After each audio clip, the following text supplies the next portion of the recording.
Gente, eu vou pedir o Tonhão pra contar uma piada pra gente.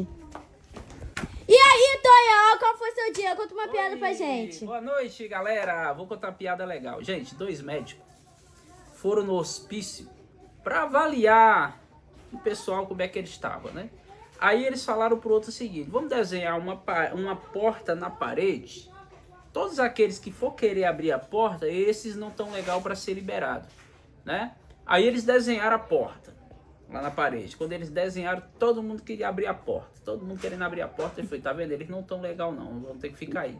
Só que eles perceberam que tinha um que tava se acabando de rir vendo aquela cena. Aí ele falou, ó, aquele ali tá legal. Tá vendo? Ele tá bem.